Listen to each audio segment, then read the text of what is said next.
Hello everyone and welcome back to our channel. In today's tutorial, I'm going to show you how to make Google Forms look amazing. A boring Google form equals less engagement, but an amazing looking good form equals more responses. And today I'll show you how to make your Google form look stylish, professional and more engaging and stand out.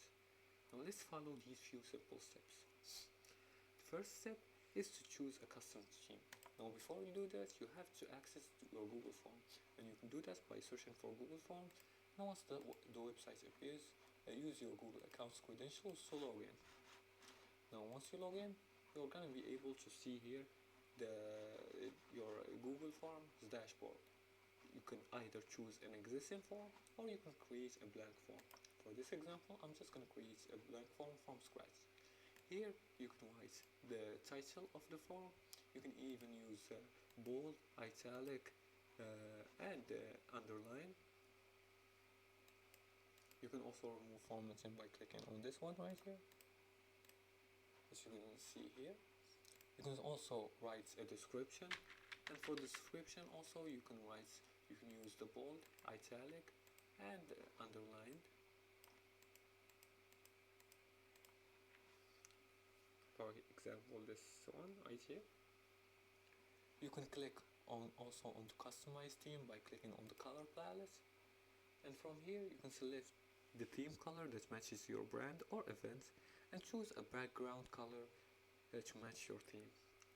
The second step is you can add a header's image by clicking on choose image and upload a logo or a banner for this one right here, and you can choose it from your computer, or you can upload a photo.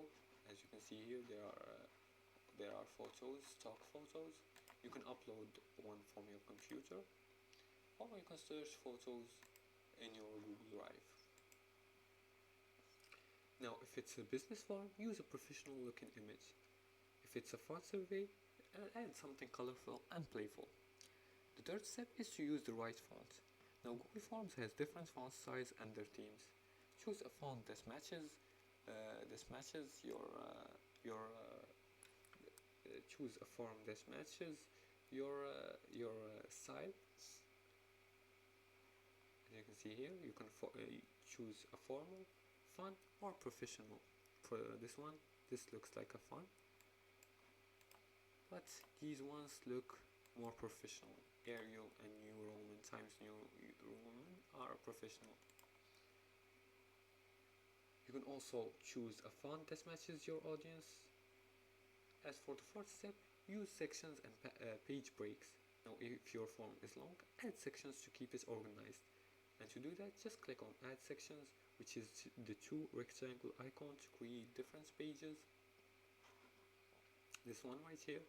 From this menu, click on the add section. And you can also use a progress bar so users can see how far they are. The fifth step is to add images and videos, and you can do that by clicking on the image or video button to insert visuals. As you can see, this option is for adding images and this option is for adding videos. Now if it's a quiz, or add illustrations to make it interactive, or an event form, add a poster or event banner. As for the sixth step, use conditional logic. Click the three dots menu and go to the section based on answer, and this lets you show different questions based on answers. Example, if someone answers yes to an attending event, they can see extra details. As for the seventh and final step, test before sharing, and you can do that by clicking on the preview button, which is the which one is the one that has the eye icon. Just click on it, and from here you can see the perspective or the visitor who's gonna click on the website on the forms link. Make sure it's easy to read and navigate. And that's it for today's tutorial. That's how you create a Google Forms that looks amazing. If you found this helpful, like, subscribe and comment below if you have further more questions about this topic. Thanks for watching and see you again in the next tutorial.